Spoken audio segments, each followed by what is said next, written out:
I was thinking about this the other day. Oprah came out talking about her childhood. She's been doing it for the last 30 years. But she came out with some stuff the other day. I don't think it's new news. I think it's old news.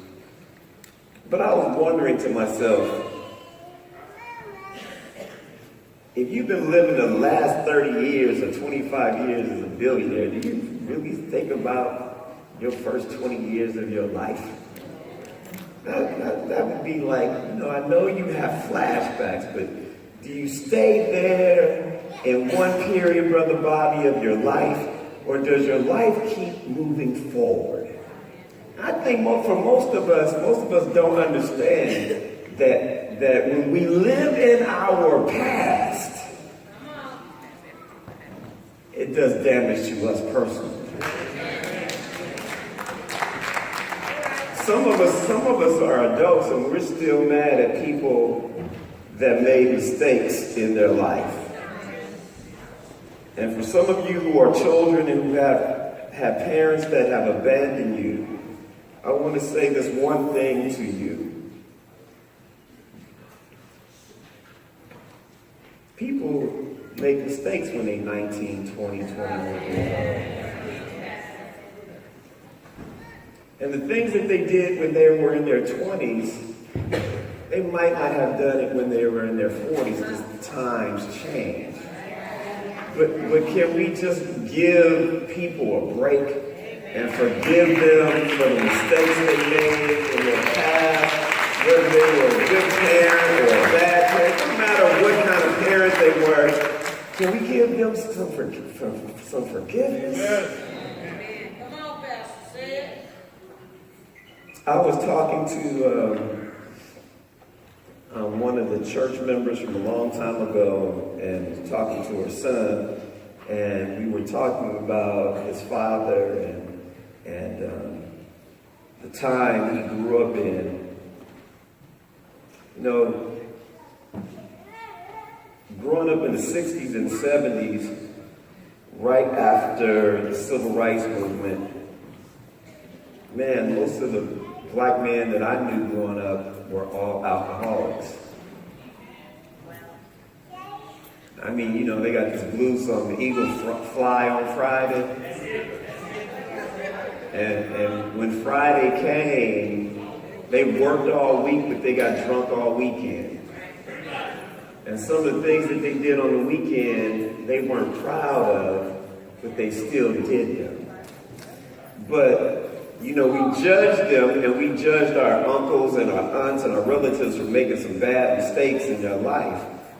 But how would you feel growing up in a country where they considered you a boy and you were a grown man? You couldn't look them in the face. That wasn't that long ago. You guys just think that was a long time ago. It wasn't that long ago. That was in my lifetime. So when you look at the brothers in this country and you look at the issues that they're going through in their life, don't be so judgmental. Some of this stuff has been passed down for generations.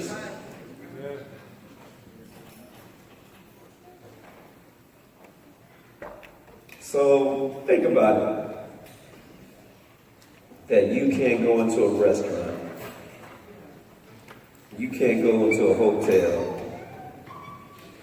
You can't do a lot of things that everybody else can do, but you're supposed to be considered a man.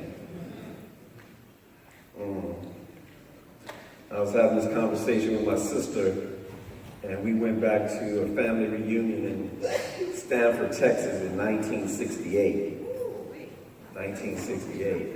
We're from California. We don't know anything about segregation. It's like 40 of us from California. We go to the movies. And I think it's a James Bond movie.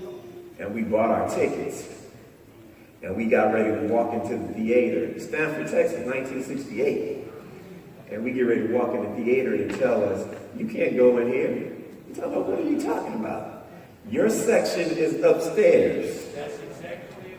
So we had to walk out the theater, up the fire escape, to sit in the balcony. Now, you know that wasn't going to work too well, right? Californians don't do good with Southern rules. So while the movie was going on, we started throwing popcorn and hot dogs and soda, and we started throwing everything from the balcony.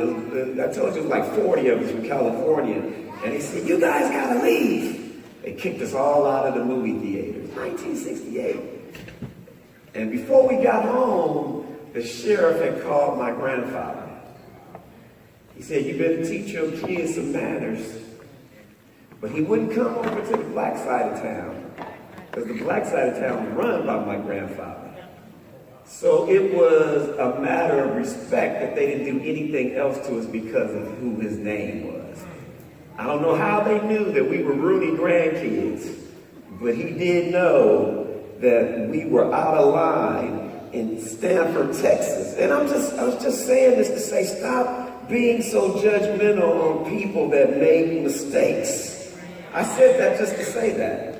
Because you have an opportunity to do things that they didn't have an opportunity to do.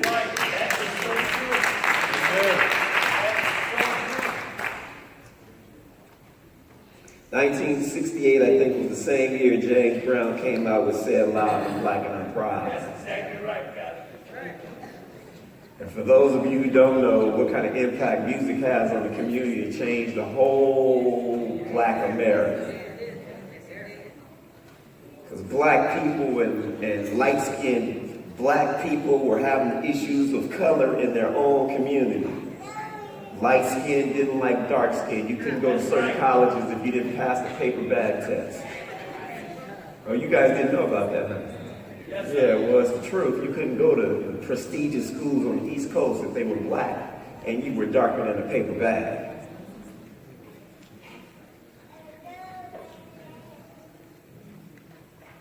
Say it loud.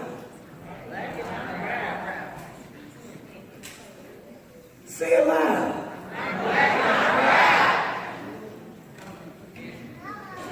I said, say it loud. Why are you so mad then? I'm trying to figure out why are you so mad? What do you have to be mad about? I've never seen so many people so angry. That's right, Pastor. You angry with everybody. Have you noticed how you look when you walk up and down the street? You don't even talk to each other no more. That was unheard of when I was growing up. You couldn't walk by me without saying hello. Good morning. Have you looked at how you look when you leave in the morning?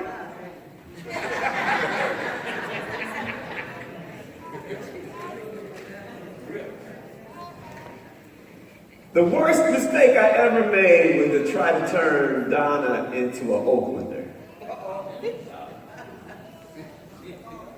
Donna smiles 7 days a week, 24 hours a day. She goes to sleep smiling, she wakes up smiling. That's right, lady. She smiles all the time. I'm like, Donna, do you know where you at? Do you know where you at, Donna? You can't just drive around East Oakland smiling all day.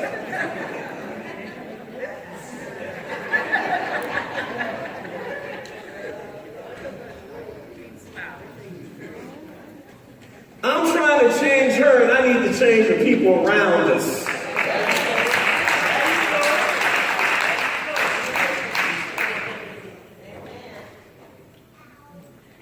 So, Mom, hold your head up. 62 years of being married to one man is a testimony in itself.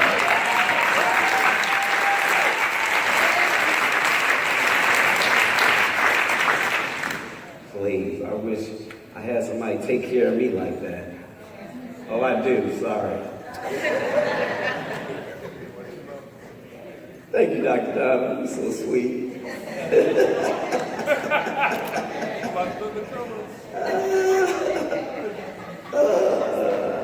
Let's go to Psalms. Amen.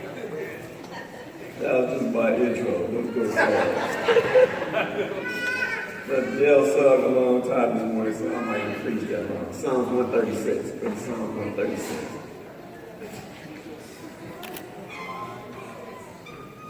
Psalms 136.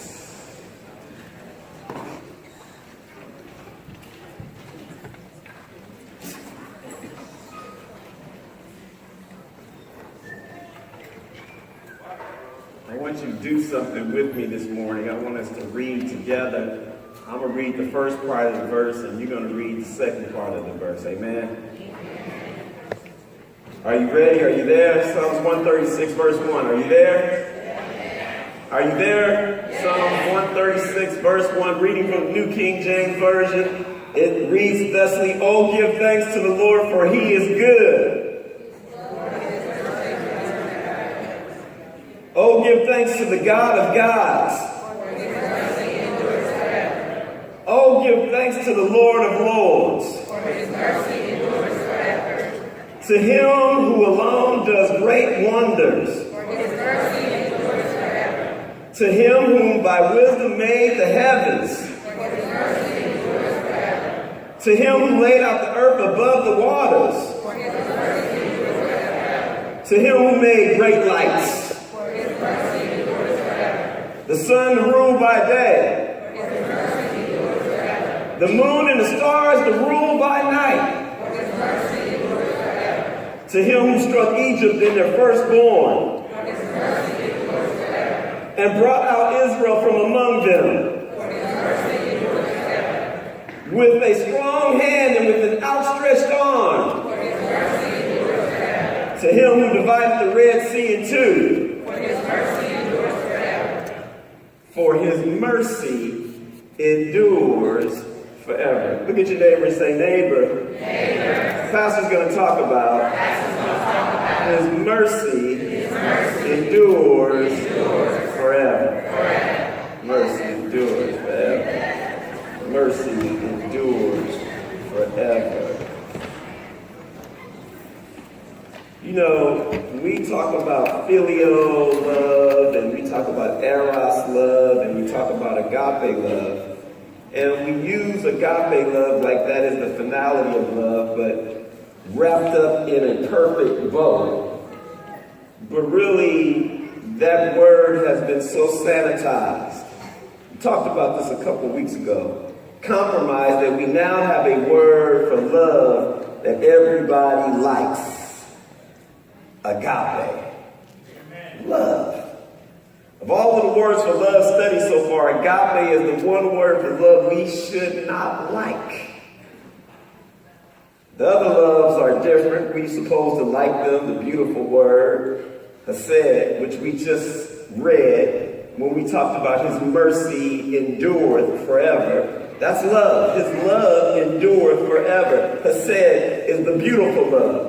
It's a steadfast love. It's a trusting love. It is a supportive love. Hesed is displayed throughout the Bible, especially in the Psalms, where it talks about he will provide for you. Hesed, say it with me, Hesed. Hesed. His love endureth forever. Where you see mercy, one translation says mercy, one translation says love. His love endure forever. His mercy endure forever. But it's translated from the Hebrew, which equals hesed. Hesed, his strength endures forever towards you. His loving kindness endure forever towards you. His protection endure forever for you. God is saying that he loves you no matter where you are in your life. Isn't that a great thing? No matter where you find yourself out at today, God's arms are not too short to find you. He can find you right where you are if you just believe him. If you just believe in him, if you just trust in him, his mercy, his love, his hesed will find you at your lowest point. Isn't that a great God? Find me at the lowest point in my life. Thank you, God. Somebody say thank you in here. Thank you, God. That you would never leave me nor said is usually translated as his kindness, his mercy. His love is something that we do not primarily something that we think we know, but we know that God's love is there. Do you know that the majority of us in life go through life fighting to be loved? That love it is not just an emotion, but it is an outward expression of how you treat someone other than yourself. Amen.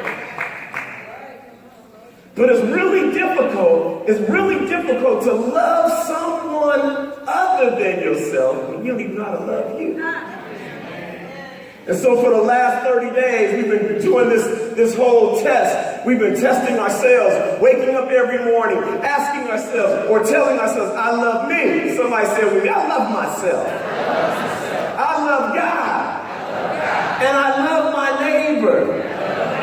That is a challenge that we have to do on a daily basis just in order to show some joy in this world. And I got to share this with you. We will never get to a point where we can have a church that is full of love and full of compassion and full of joy until you learn how to love yourself. I think we've been playing games in the church for a long time. We've been trying to act like we like each other in church. Come on, say it, man. You know I'm telling the truth. Most of us don't even like ourselves, so it's real difficult for us to like the people that we sit in church with. Look how quiet it is in here. You know I'm telling the truth. You come to church every Sunday and walk in church and don't say good morning. Look at somebody say good morning. Look at somebody, turn around, look at somebody, look at Otis sitting back there by himself in the room. Good morning, Otis. You know Dale brought his worship and praise in here with him this morning. Good morning, Brother Dale. Good morning, Brother Nathalio. You can tell Brother Nathalio is a deep thought. Look at him, he's serious this morning with his African dashiki on. Good morning, Brother Nathalio.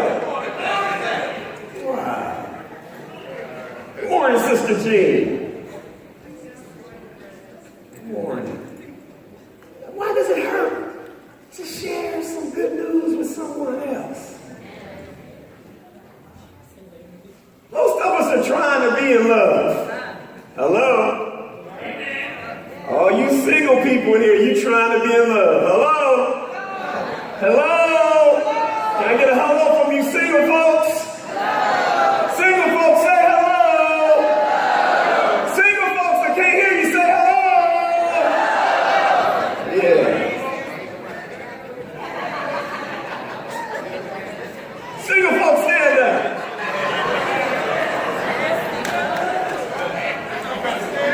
Stand up, single folks. There you go. Stand up, single folks. Oh, y'all.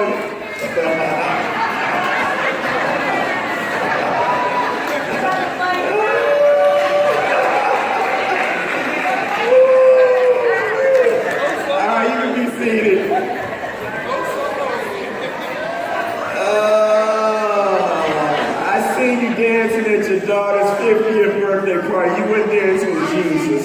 Oh, you was getting your groove on. That wasn't Jesus you was dancing with. You was dancing. It's okay. I dance too when I get in shit. There you go. But we all want somebody to love. Amen. Say amen. Amen. You can't find someone who's going to love you better than you do.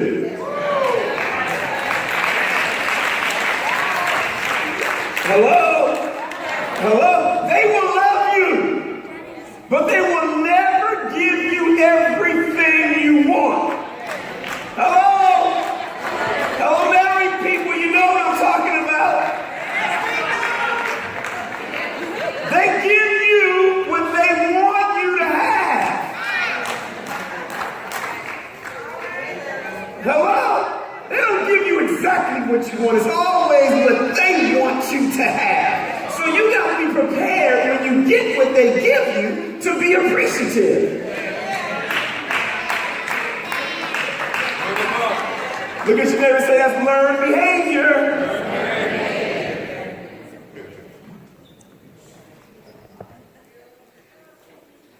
Love is something we do, not something we feel. Oh, give thanks to the Lord, for he is good, for his mercy endureth forever. Oh, give thanks to God of gods, for his mercy endureth forever. His hesed endureth forever. Rahman, the gentle word. The word expressed in the Bible for gentle love and compassion. The delicious word, philios, which we have the Philly steak after, the Philly steak named after. It's a Philly cheesesteak. It makes you think you like what you eat and it tastes good. It's just going to give you heartburn later. These are all good loves. But don't you know when you have too much of something, you can burn out on it? But you can never burn out on the sacrificial love that God has toward you. As a church, we need to learn how to show love for one another no matter what.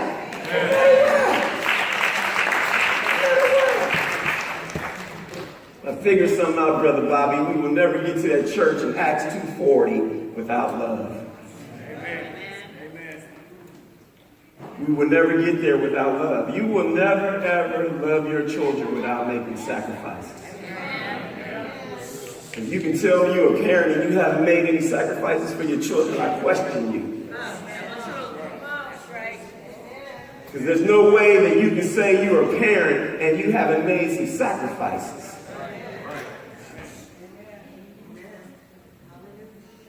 You're going to go hungry some days. Just so that your children can eat. That's love. You're going to ride around in old cars that's outdated that you keep band-aiding and put together just so that they can have a better education. You're going to make some sacrifices because love is not just how you feel, but it's how you act.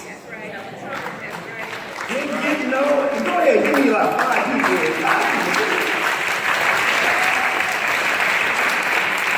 If you think love is just about you feeling good, hello? If you think it's about you getting your toes tickled,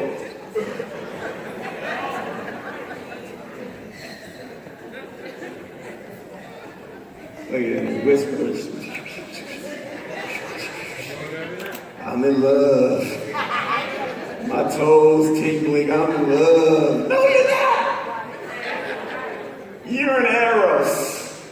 You're feeling something that's temporary. It don't last forever. You get old with somebody, that's the last thing you're thinking about is your toes tingling. And if they are tingling, you better go see the doctor and check and see if you got diabetes.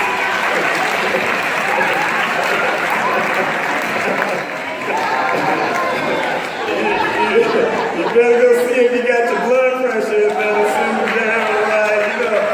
You cute when you're 20 and you're 30 and you're still cutie when you're 40, but you're going to make some U-turns in your life.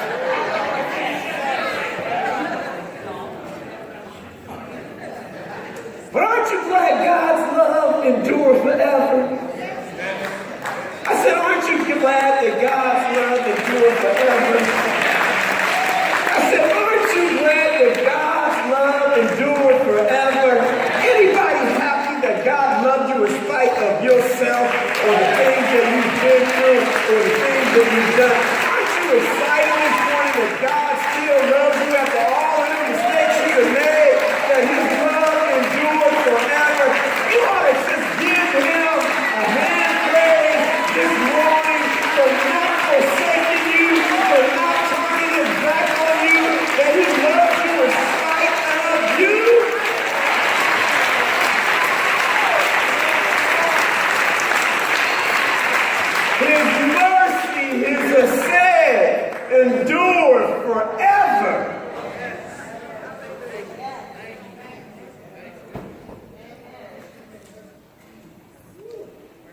For God so loved the world, agape, that he gave his only son, so that everyone who believes in him may not perish but have everlasting life. John 3:16, this is about sacrificing, God sacrificing his son for a steadfast love, for compassion. And we should learn how to delight in all parts of the love of God.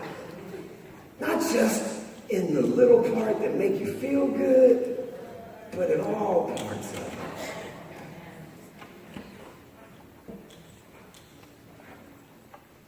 I'm thinking about this week.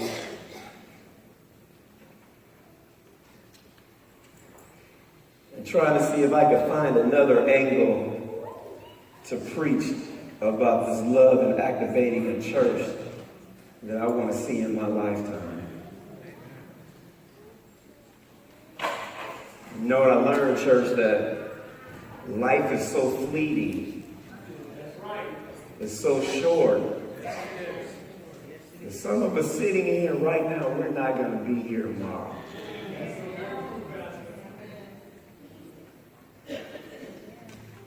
And it has to be something on the inside of you that you can transfer to someone else.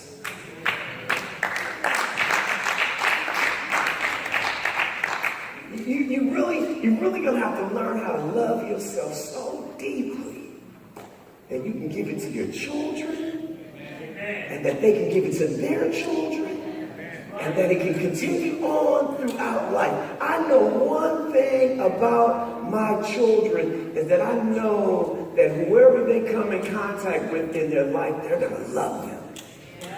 I already know that. You want to know how I know it? Because it has been inspired through their mother. She loves her children so deeply. She's so passionate about her children that they can tell that they're loved. See, love is not just what you say out of your mouth. Love is the action that you take.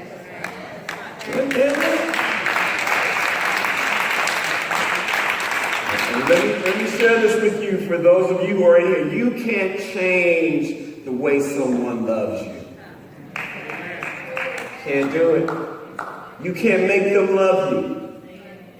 They either got to love you or you got to pray that God converts them, but you cannot make someone love you. Somebody ought to say amen in here. Anybody in here tried to make somebody love them? Anybody in here? I know some people in here.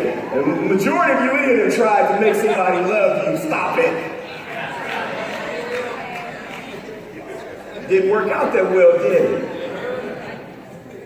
But when you love yourself, amen. Let me say it again to this section over here. They didn't get it over here. I said, when you love yourself. Amen. Hello? Now, this section right here. I said, when you love yourself. Amen. Don't you know that love is attractive? Huh? Do you know that love is attractive? That you can't hide love, that people recognize it whether you say it out of your mouth or not. People recognize when you got an overwhelming sense of presence of love in your life. You don't have to go around bragging about you lovable. You don't have to talk about I'm changing my ways to be lovable. No, you're already lovable because it attracts other people that have love also. Somebody said, I always get the same person every time. That's what you like.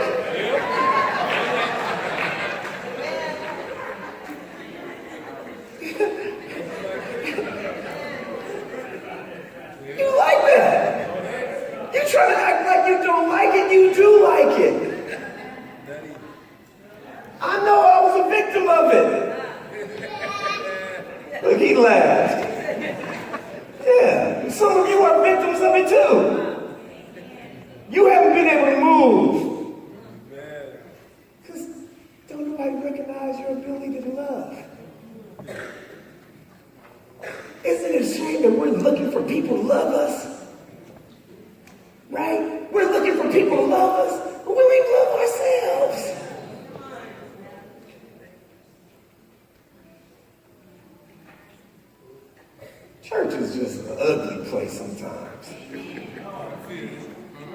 And we always make the excuse that it's the hospital. Well, everybody ain't rolling in here in wheelchairs. Or they have crutches. We ain't sick physically. We got some mental sickness.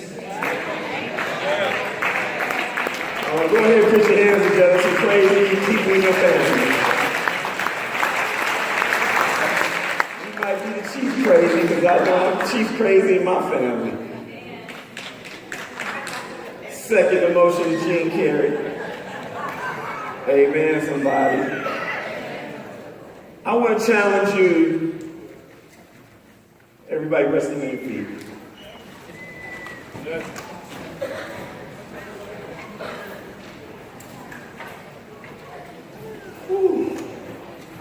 Yeah.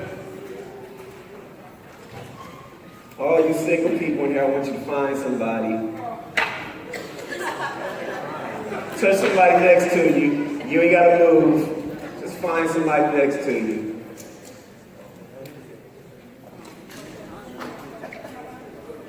Married people. Where you at, married people?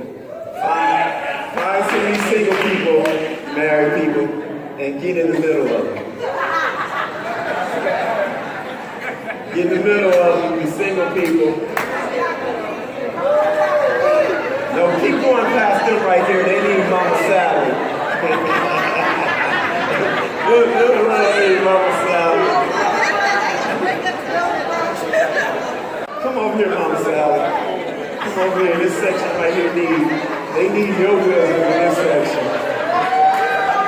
Right here, just stand right here with them. Okay. And reach your hands back a couple rows.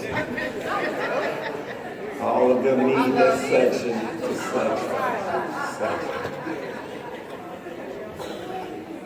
Thank you. You guys are laughing, but this is serious.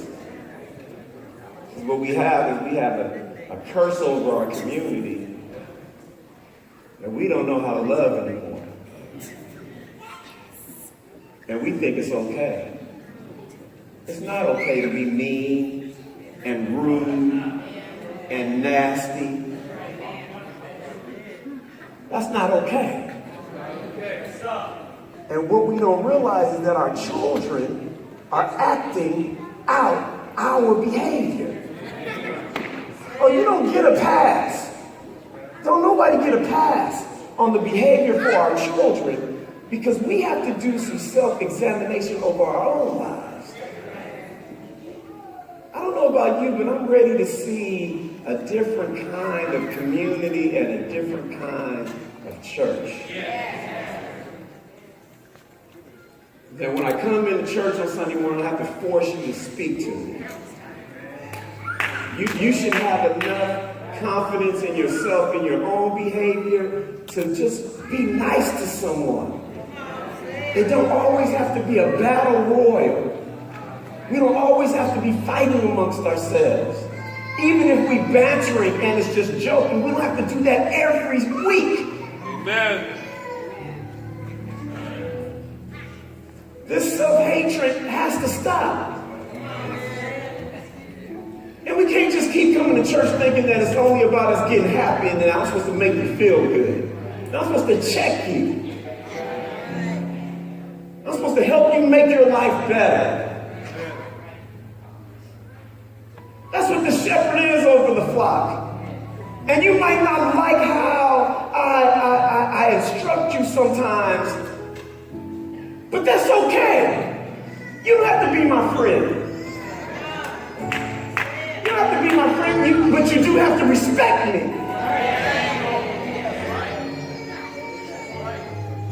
And you know if you get out of line, I am in the checking business, so I will. I done got nicer as I got older, I will admit that. I'm not as rude as I used to be, so I know that there is a transition for me too. I'm not saying that I'm exempt from it. I'm in the mix also, but can you admit that you need some help?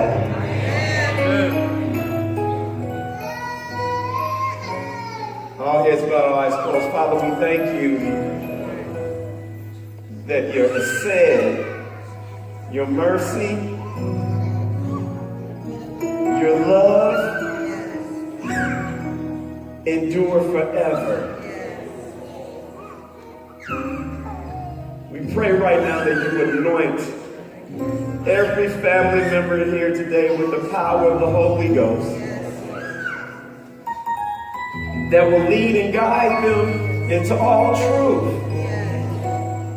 So we pray today that you allow us as individuals to take the mask off that we have been hiding behind for most of our lives, using it as a defense mechanism to keep out more pain. But free us today. Set the captives free from the hidden pain that has allowed us to stop loving ourselves and the people around us. We know that you are able. And you said there's nothing too hard for God. And you said that we didn't have to climb the mountain, this mountain of guilt and this mountain of oppression and this mountain of self-doubt. You said we didn't have to climb it, but that all we had to do was speak to it. And that it